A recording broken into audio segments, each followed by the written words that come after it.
Hello and welcome to our now weekly European markets review brought to you by SG Futures. Today is Sunday the 20th of December and what we're going to cover off today is just a quick look back on the week that was for the DAX30 market. So what we have in front of us here is our daily RTH session, our regular trading hour session in a candlestick format. And what we're capturing here is only the regular trading hour session, so nothing in the futures or Globex. And as we've come in this week, we've been very conscious of this particular area that's marked off in the box in here. So we would consider this to be an area of balance where we have agreement between buyers and sellers that the prices that are being traded are fair and are being accepted by both sides. So we would deem this to be an area of value. And we had quite a significant move this week in that we've now broken away from this particular value area. So we date all the way back to Monday the 9th of November, which is when we had the news of the Pfizer vaccine hit the news wires, and we've had this enormous rally.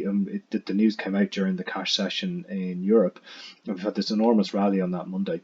And since then we have held at these particular new higher prices corresponding to the 13,000 level on the DAX futures. So as you can see in this particular value area is that we can probably break this down into sort of sub value areas as well, but just for a bird's eye view, that we've gradually traded higher, we've hit highs, and then we've traded back to some lows. When we've traded back to the lows, there's been, in recent times, there's been a quick rejection. So we talked about on Friday that we had this big ugly red candle that went below the 20-day moving average, and depending on where we opened on the following Monday, there's a good opportunity for us to explore this area down here. Let me just mark it off. So this particular area down here was an area that we might see being explored a little bit more by the market. That's still not off the table just yet. However, we've had this week, when we get into the weekly profile, we'll see how horrible the market structure is, and if we were going to trade next week, we'd have some really good areas for us to pivot off. So one of the other things we really wanted to note off is when we came in this week was this gap in here. Was that this dates all the way back to the coronavirus sell-off. I'm actually going to fill that in so we can actually see it a bit more.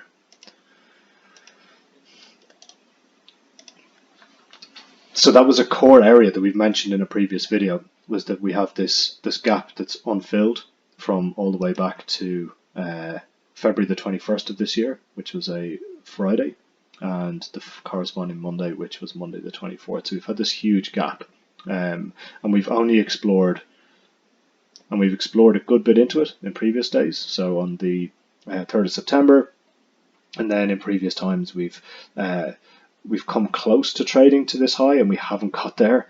If we're probably short by a couple of ticks, but then this was an area of interest to us this week, that if we were to fail to go lower down here, this is going to be the third opportunity for us to actually fully fill this gap. And we're left with a real quandary in this market, which we're going to come back to later in the video.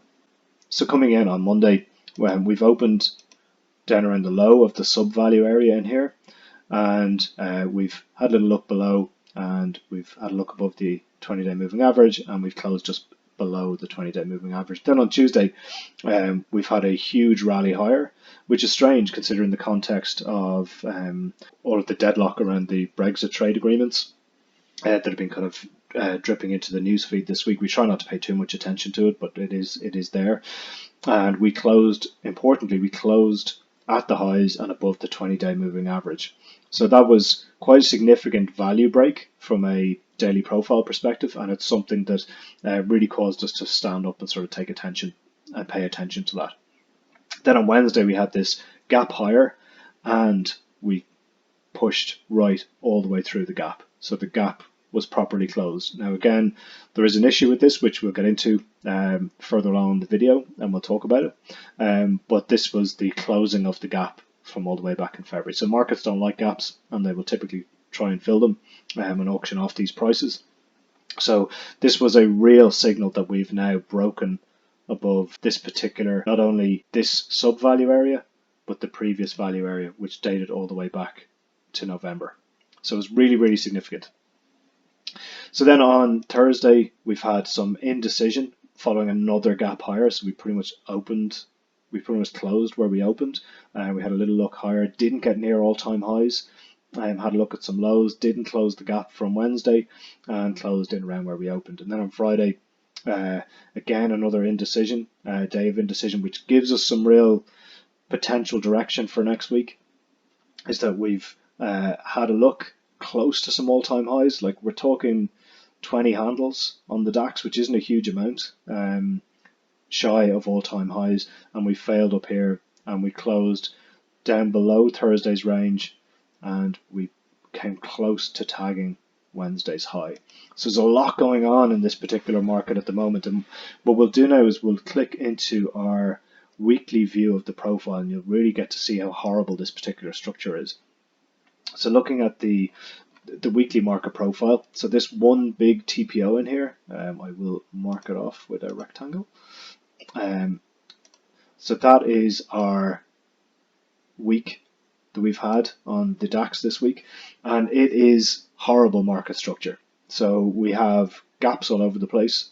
We have a gap in here, we have gap down here, we have single prints, and there's now every opportunity that we are going to explore this particular area down here, because literally no volume is transacted. There's probably a ton of people who were maybe caught short and had to sort of puke out up here, which corresponds to sort of P shape in this part of the profile, and a lot of short covering there, and then further accumulation up here, which tells us again that there maybe are further shorts up here who are caught. So that's the nuances coming into the next week. What we've had is 3 previous weeks of overlapping value, and again last week we still have overlapping value somewhat from the previous 3 weeks. So the break is real and it's being accepted.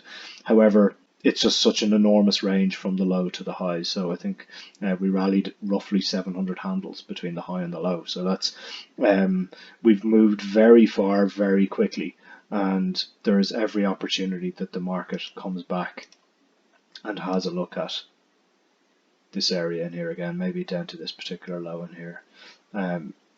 I don't know what the news catalyst would be for that to happen. It could be Brexit related. I think there is some potential for a no deal. I think if maybe the terms aren't deemed acceptable enough for Europe, that the DAX may come off significantly and start to test these areas in here. The areas which we will want to look out for will be the weekly value area high from last week, the value area high from the previous week, and the value area high from the 3rd week previous in here. They'd be some initial levels that we'd be looking at. Obviously, the value area low from last week would be one that we would look at as well. So that's how things look from a weekly profile point of view.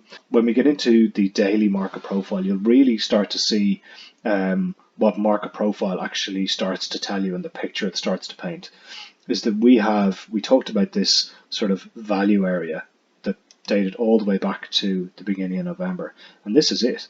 Each one of these is a single day of trade, and when we've got too high, we've come back to the mean, and we've come back to the high, and then we've tested some lows.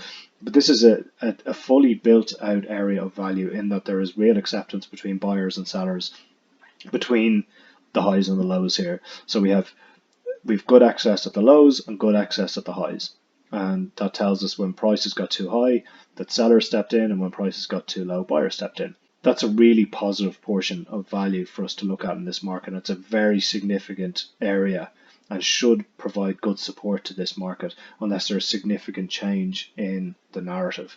And what we saw on Wednesday was this break higher. And what is irritating is when we talk about the gap that existed in February, which was the coronavirus sell-off, is this gap from Tuesday's close up to Wednesday's open represents quite a significant gap, and this is a gap within a gap. So we closed the gap from February, however we still have a gap down here that exists, and that is one that, given how far the market has come this week, that there's every opportunity that the market comes back down and retests some of these areas.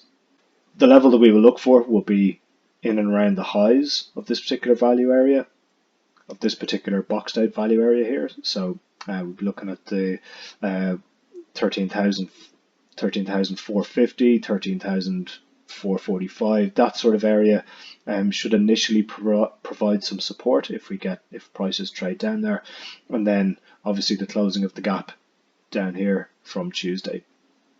What is interesting is that we've had the proper value break higher on Wednesday, again a further value break higher on Thursday, and then on Friday we'd overlap in value, but we closed outside of value for these 2 days. So these 2 days had overlap in value, similar enough value area lows, and we closed in the value area low down here on Friday. I think there's every opportunity that we retest some of these sort of 13,500 areas in the DAX. We come in next week, if we were trading this, probably leaning more towards the bear side. We think there are significant risk events on the calendar in that we're ticking down to the Brexit deadline. There's increased restrictions around COVID-19 in Europe and all the effects that come with that. There's probably a real negative mood around Europe in particular at the moment, and this could be the catalyst for us to come back and maybe revert back to this particular area down here. But definitely when we look at things from a weekly point of view, we've come so far in such a short period of time. There's every opportunity that the market profile next week fills out this particular area in here, shaded in green. And they really, depending on where the futures open this evening, depending on what the mood is like coming into next week, there may be some positive news around Brexit, and if there is, I think there's every opportunity that we get 14,000 before the end of the year. But I really don't think that news event is actually going to come, and we're into the rounds of me trying to predict politics, which never really gives accurate results. So as we come into next week, that's the area we would definitely look at. Overall, this market has broken out of a significant area of value, and depending on how we react to these particular highs down here around the 13,450 mark, depending on how the market reacts to that, we may see exploration further down into the middle of this box, the midpoint, and then the very bottom, really depending on how bearish the news actually becomes, or how bearish the mood actually becomes over the course of the week. So that's pretty much us for the Christmas and holiday period and for the whole of 2020. Thank you so much if you've been watching these videos. We really appreciate it. If you've got any comments or questions, by all means stick them in the comments section below. Feel free to drop us a note on Twitter at SG_futures, or if you want to learn a little bit more about market profile to understand some of these nuances in more detail, visit our website at sgfutures.com. So it just remains for me to say have a great holiday period, enjoy some happy and safe trading next week, and we look forward to catching up with you in 2021. Thanks for watching.